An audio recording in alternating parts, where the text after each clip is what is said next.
ভালোবাসা এমন একটি অনুভব যেখানে আপনি দিন রাত ইমোশন ঢালবেন, মনের সবটুকু উজাড় করে দিবেন, কিন্তু বিনিময়ে আদৌ কিছু ফিরবে কি না সেটা আপনি জানেন না।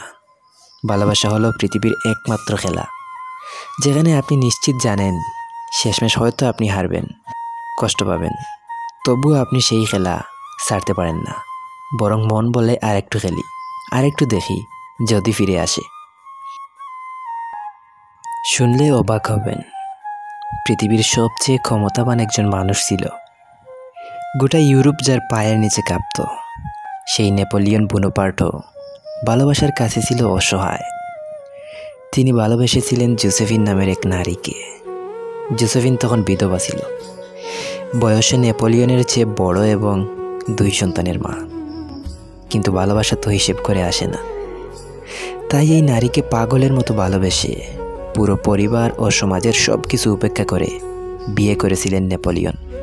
সে সময়ে তিনি বিশ্বের সবচেয়ে ক্ষমতাধরদের একজন, যুদ্ধক্ষেত্রে শত্রুর বুকে ভয় ঢুকানো এক বীর।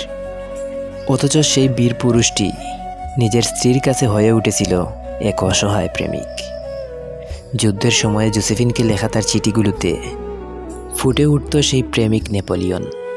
জোসেফিন বলতেন, তোমার লেখা চিঠিগুলো এত ছোট কেন?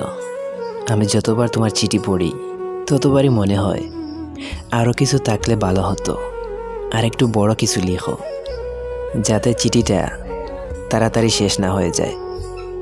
নেপোলিয়ন যুদ্ধের ময়দানেও স্ত্রীর একটি ছবি সবসময় নিজের পকেটে রাখতেন।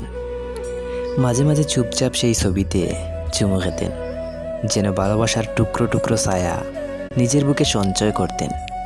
কিন্তু জোসেফিন কোনোদিনই বড় চিঠি লেখেননি, বরং যখন নেপোলিয়ন মিশরে ব্যস্ত যুদ্ধের মধ্যে, ঠিক তখনই জোসেফিন নিজের এক সেনাপতির সঙ্গে সম্পর্কে জড়িয়ে পড়েন।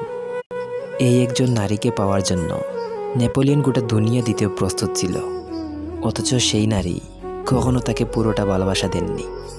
অন্যদিকে নেপোলিয়নের সাম্রাজ্যের উত্তরাধিকারী প্রয়োজন ছিল। জোসেফিন সন্তান জন্মদানে ব্যর্থ হওয়া আর পরকীয়া লিপ্ত হওয়াই ছিল তাদের বিচ্ছেদের কারণ। একসময় চোখের জল ফেলে নেপোলিয়ন জোসেফিনকে তালাক দেন। ফারেনহিট 451 নামের বিখ্যাত একটি বইয়ে লেখা আছে, ইট ওয়াজ এ প্লেজার টু বার্ন। লেখাটির মূল অর্থ হয়তো ভিন্ন, কিন্তু প্রেমের দৃষ্টিকোণ থেকে দেখলে এই পুড়ে যাওয়াটাই যেন প্রেমের সবচেয়ে নির্মম অথচ সুন্দর রূপ।